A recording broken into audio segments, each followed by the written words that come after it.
I have a look at this show sometimes, Gordon Ramsay's Kitchen Nightmares.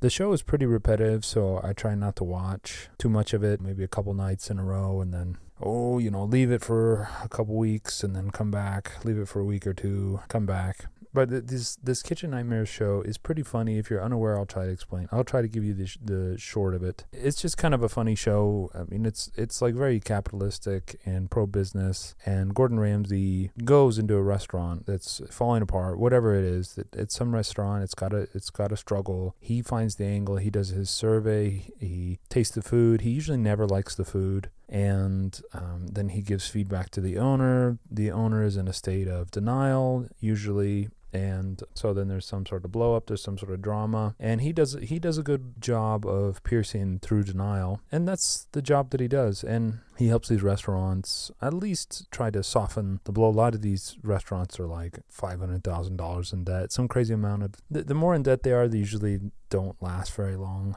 But sometimes it's just a restaurant that's struggling, and I think in a couple of cases, I think the restaurant owner is just kind of smart, and they just want to bring Gordon Ramsay. They just have wanted to bring Gordon Ramsay in to give them an extra boost, and so they'll leave out some obvious thing, relatively easy enough for Gordon Ramsay to work through. But it's an interesting show. I really like it in the sense that it's very pro-business. I obviously love business. I've run my own business for almost 10 years now, and so I think it's very positive in that respect. That there's not a lot of media out there that is just unabashedly pro-business. And also, I love Gordon Ramsay's ability to give feedback. He gets this reputation of being like a foul mouth, like he tears people down, but a good teacher tears you down. If you're in your ego, you're in your defenses, a good teacher will tear that down. And I love that. I mean, I've grown to really love that, especially. And, as time goes on, like, I need less and less of it. But there's a part of me that wants it. This call that I had with Molyneux, he was saying, well, what did you want from, what kind of response did you want from me from flaming me publicly? And